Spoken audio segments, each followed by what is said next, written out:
이스라엘 장로 두어 사람이 나와 내 앞에 앉으니 여호와의 말씀이 내게 임하여 이르시되 인자야, 이 사람들이 자기 우상을 마음에 들이며 죄악의 걸림돌을 자기 앞에 두었으니 그들이 내게 묻기를 내가 조금인들 용납하랴. 그런즉 너는 그들에게 말하여 이르라.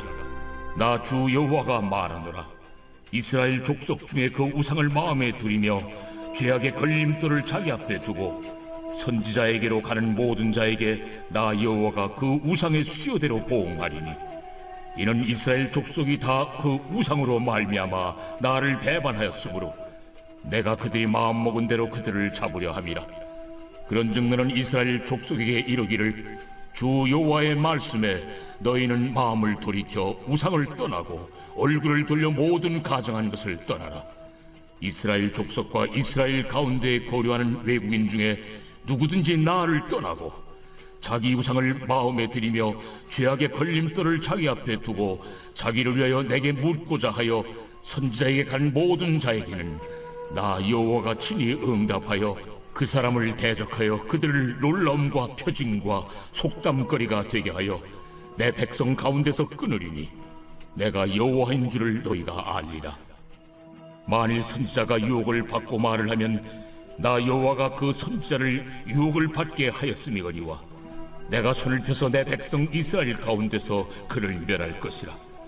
선지자의 죄악과 그에게 묻는 자의 죄악이 같은즉 각각 자기의 죄악을 담당하리니 이는 이스라엘 족속이 다시는 미혹되어 나를 떠나지 아니하게 하며 다시는 모든 죄로 스스로 더럽히지 아니하게 하여 그들을 내 백성으로 삼고 나는 그들의 하나님이 되려 함이라. 주 여호와의 말씀이니라. 저는 한 가지 일에 집중하면 주변을 잘 못 보는 경우가 있습니다. 가장 잘 드러났던 시간은 바로 TV를 볼 때였습니다. 어른들은 TV에 들어가겠다, 그럴 거면 TV에 들어가 살아라 와 같은 말들을 하셨습니다. 대다수의 아이들을 생각해 보겠습니다. 이 이야기를 들으면서 반성하며 TV를 끄고 어른들이 원하는 독서나 공부를 하나요? 그렇지 않습니다. 아랑곳 않고 TV를 보며 웃습니다. 어른이 되면 조금 달라질까요? 어른이 되어서도 마트에 가면 흔히 경험할 수 있습니다. 좋아하는 코너에 가게 되면 같이 간 친구나 가족이 다른 곳으로 가고 있다는 것도 알지 못하고 그 물건만 보다가 놓치는 경험을 하게 됩니다. 이 현상은 1999년 한 실험을 통해 밝혀졌습니다. 보이지 않는 고릴라 실험이라 불립니다. 영상 속에 흰 옷 입은 사람들이 농구공을 몇 번 패스하는지 세어보라고 합니다. 사람들은 중간에 고릴라 복장을 한 사람이 지나가는 것을 보지 못합니다. 왜냐하면 시선은 패스하는 농구공만을 보고 있었기 때문입니다. 이를 선택적 주의라고 부르고 부주의 맹시라는 단어를 사용하기도 합니다. 우리가 관심 있는 것에 빠져 있으면 정작 보이지 않는 것들이 있습니다. 오늘 말씀을 통해 우리는 하나님만을 바라보며 하나님과의 관계가 회복되는 신앙의 여정이 되기를 소망합니다. 오늘 말씀 1절에서는 이스라엘 장로 2명이 에스겔을 찾아와 앉았습니다. 포로기를 겪고 있는 바벨론 땅에서 선지자를 찾아와 하나님의 뜻을 묻고 있습니다. 장로는 이스라엘을 대표하고 있었기 때문에 그들이 앉았다라는 것은 이스라엘의 중대사에 따른 하나님의 음성이 필요했을 것입니다. 이스라엘을 대표하여 하나님의 말씀을 전하는 선지자를 찾아온 것은 분명히 긍정적인 모습입니다. 그러나 말씀 속에서는 전혀 그렇지 않다고 말하고 있습니다. 이들은 어떤 마음으로 하나님을 찾고 있었을까요? 3절 말씀 읽겠습니다. 인자야, 이 사람들이 자기 우상을 마음에 들이며 죄악의 걸림돌을 자기 앞에 두었으니 그들이 내게 묻기를 내가 조금인들 용납하라. 아멘. 하나님은 모든 것을 아시는 분이십니다. 성경에서는 우리의 머리털까지 세신 바 되었다고 말하고 있습니다. 그런 하나님께 나아가는 이스라엘 장로들의 마음에는 하나님이 아닌 다른 것들로 채워져 있었습니다. 이들은 답을 정해놓고 하나님께 질문하고 있습니다. 그러나 하나님은 장로들의 중대한 질문이 아니라 나아오는 마음을 보고 계셨습니다. 하나님께서는 그들을 향해서 분명하게 우상을 마음에 들였다고 말씀하십니다. 직접적인 표현으로는 그들의 얼굴 앞에 우상을 두었고 그 우상은 하나님을 마주하는 데 걸림돌이 된다라는 의미입니다. 하나님과 장로들을 가로막고 있는 것은 우상이었습니다. 답을 얻으러 왔으나 하나님을 바르게 볼 수 없고 그의 음성을 알아들을 수 없는 상태가 되었습니다. 백성을 대표하여 왔지만 우상에 가려져서 하나님의 뜻을 알 수 없었습니다. 하나님 앞에 어떤 질문을 해도 질문은 하나님 앞에서 넘어질 수밖에 없는 걸림돌이라고 말하고 있습니다. 하나님을 참된 주인으로 모시지 않고 다른 주인을 마음에 두며 그럴싸한 모습으로 나오는 것에 대해서 다 알고 계시는 분이 하나님이십니다. 우리가 시간과 마음과 정성을 들여서 예배하는 이유는 무엇인가요? 어떤 질문을 들고 하나님 앞에 나오시고 계신가요? 복음이자 진리이신 예수님께서는 막힌 담을 허시고 하나님과 화목하게 하시는 분이십니다. 하나님께 나오는 시간에 우리를 가로막는 모든 담을 허무시는 그리스도의 능력이 철실히 필요한 시간이 바로 예배입니다. 하나님만을 찾아야 하는 이유가 바로 거기에 있습니다. 하나님께서는 우리의 무너져야 하는 담이 무엇인지 정확하게 알고 계십니다. 알려주시고 보여주시며 바르게 볼 수 있기를 구하기를 소망합니다. 외적으로 찾는 이스라엘 장로들에게 이제 중심에 무엇이 있는지를 살피십니다.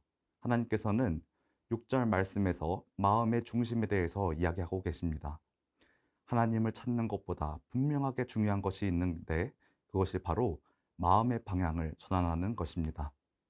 마음의 방향의 중요성은 여러 번 강조해도 지나치지 않습니다.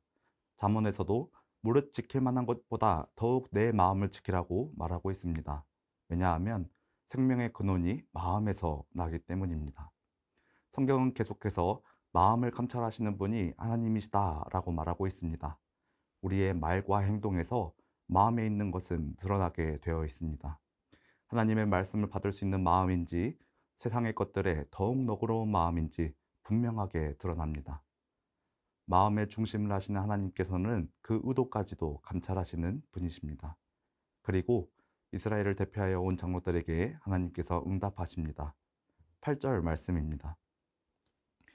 그 사람을 대적하여 그들을 놀라움과 표징과 속담거리가 되게 하여 내 백성 가운데에서 끊으리니 내가 여호와인 줄을 너희가 알리라. 이스라엘의 장로들은 그 얼굴 앞에 우상을 두고 하나님을 찾아왔습니다. 그런 그들에게 이제는 하나님이 자신의 얼굴을 그들에게 보이십니다. 대적한다라는 말은 그 얼굴을 마주한다라는 의미입니다. 심판의 때가 찾아왔습니다. 이스라엘은 지금 포로기로 하나님의 임재를 상징하는 성전이 있던 예루살렘 땅에서 끊어져 있었습니다. 돌아갈 곳이 없는 나그네일 뿐만이 아니라 심지어는 포로로 살아가고 있습니다. 애굽의 노예 생활을 떠올릴 수밖에 없는 상황 속에서도 이들은 하나님을 의지하지 않고 우상을 숭배하는 마음을 보여줍니다. 이제 고국 땅에서 끊어진 이스라엘에게 주어진 것은 궁극적으로 하나님에게서도 끊어지게 되는 것입니다. 하나님의 백성으로 부름받았으며 그 자부심으로 살아가던 민족에게 하나님의 백성에서 끊어버리신다라는 것입니다. 그 이유는 매우 단순합니다. 그 중심에 하나님이 없기 때문입니다. 고국 땅에서도 하나님에게서도 단절된 이스라엘은 그때야 비로소 여호와가 계신다라는 사실과 그가 누구인가라는 것을 알게 될 것입니다. 알게 된 이후에는 늦습니다. 중심에 하나님이 계시다라는 것은 어떻게 알 수 있을까요? 오늘 말씀에 따르면 그가 누구인지를 알고 여호와를 아는 데에 있습니다. 마음의 방향이 하나님을 향해 끊임없이 하나님께 나아가는 사람입니다. 내가 필요할 때만 찾는 것이 아니라 언제나 내가 하나님 안에, 하나님이 내 안에 계시는 삶을 하나님께서는 원하고 계십니다. 우리의 모든 방향이 모든 악한 것에서 떠나 세상을 창조하신 하나님을 향하기를 소망합니다. 우리가 살아가는 세상에는 참 우리의 마음을 흔들며 하나님께 나아가는 것을 막는 것들이 많이 있습니다. 오늘 말씀의 마지막 부분들에서는 그러한 유혹들에 대해서 이야기하고 있습니다. 노골적인 우상숭배일 수도 있습니다. 신앙을 가장한 거짓의 모습으로 다가오기도 합니다. 이 모든 것은 하나님께서 알곡과 가라지를 분별해가는 과정입니다. 진리를 몰라서 유혹을 따라가는 것이 아닙니다. 타협하며 안도하기 때문에 일어나는 일들입니다. 이런 사람들에게는 분명한 심판이 있을 것입니다. 괜찮음의 신앙은 존재하지 않습니다. 하나님을 따라 사는가, 세상과 타협하며 사는가의 길만 존재합니다. 교회에서는 하나님을, 세상에서는 믿지 않는 사람들처럼 사는 것은 분명히 나뉘어진 마음으로 사는 거짓입니다. 그렇게 하나님은 말씀하십니다. 11절 말씀입니다.